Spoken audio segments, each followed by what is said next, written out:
Historically, South Asia has been a land of Sufis. Many eminent Sufis arrived from various parts of the world and settled there.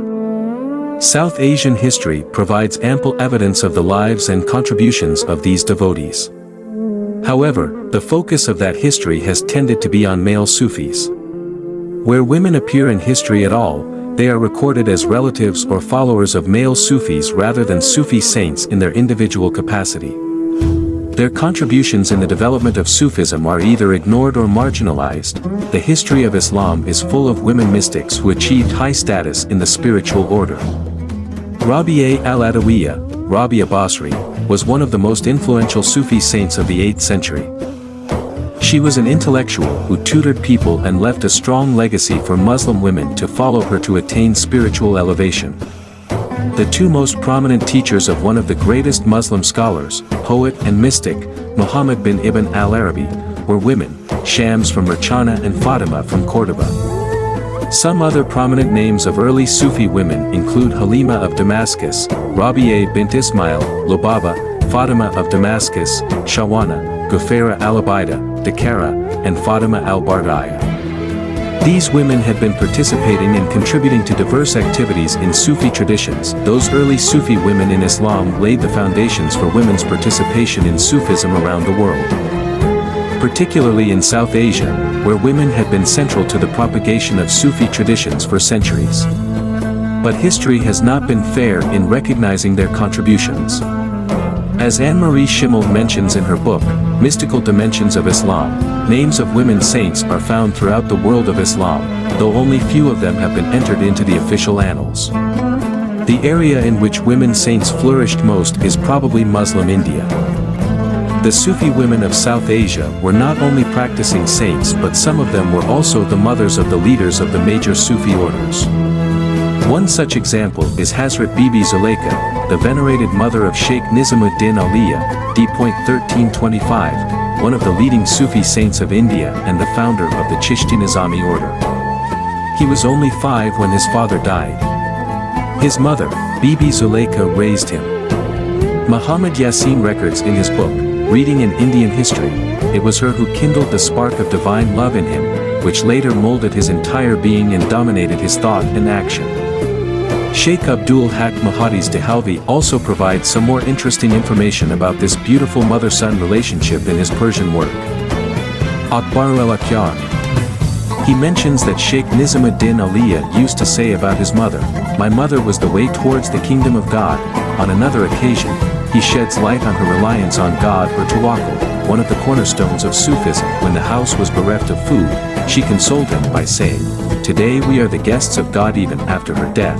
Sheikh Nizamuddin Aliya used to visit her tomb regularly. Similarly, another prominent Sufi woman, Hazrat Bibi Fatima Sam, lived in Delhi in the 13th century.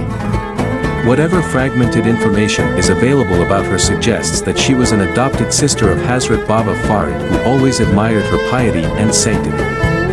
She regarded Baba Farid and his brother, Sheikh Nijamuddin Mutawakkil, as her own brothers.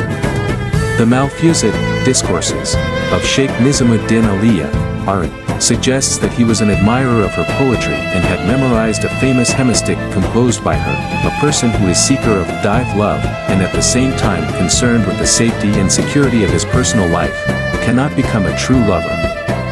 Sheikh Abdul Haq Mahadi's Dehalvi writes about her thus: Bibi Aliya was one of the most pious ladies of her time. Another prominent female Sufi named Bibi Sahiba Kailan, d.1803, was a leading scholar saint of the Afghan Empire. Bibi Sahiba studied theology, Islamic law and medicine and was recognized as a great educationalist and mystic. She traveled to North India, Central Asia and Arabia and built and managed educational institutes and shrines. Only a very limited historical record is available about her life and work. Dr. Walid Ziad from the University of North Carolina at Chapel Hill has recently collected extensive information about her remarkable achievements through his fieldwork across Afghanistan and Pakistan. His forthcoming book, Sufi Masters of the Afghan Empire, Bibi Sahiba and Her Spiritual Network, will give a detailed account of the life of Bibi Sahiba as the most exalted saint of the age. Tahira Aftab records in her book, Sufi Women of South Asia, Veiled Friends of God, many prominent yet forgotten Sufi women of South Asia. Some of them are mentioned below. Hazrat Bibi Rasti, Bibi Pakhtama, mother of Sheikh Ruknayalam, was the daughter of Sultan Jamal Din of Fargana, a state in Central Asia, and came to India with her family. She was married to Makdum Sheikh Sadaruddin Arif Kadal, son of Sheikhul Islam Bahuddin Zakaria. Hazrat Bibi Roshan Ara, a daughter born into an Indian immigrant family in Mecca, travelled to Delhi in 1321 along with her brother, Pir Sayyid Abbas Ali, and his wife. Sheikh Hassan Shah, a Qadri Sufi of Delhi, sent her and her brother to Bengal, where she died in 1342 and was buried in the village of Kathulia in Bashirhat district near the Akamati river. Hazrat Ma Sahiba Ashraf-i Dujahan, d.1369, came from Bukhara to Korchi, a town on the banks of river Krishna, and subsequently moved to Multan. The Sufi women of South Asia played a central role in promoting Sufi teachings and traditions as mystics, mentors, poets, patrons, and mothers of male Sufi saints.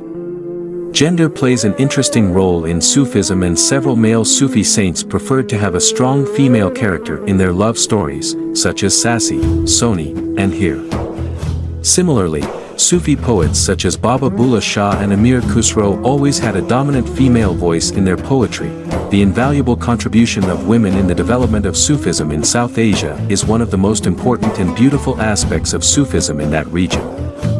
The remarkable life stories and struggles of those women deserve remembrance and celebration in a comparable manner as the stories of the male Sufis.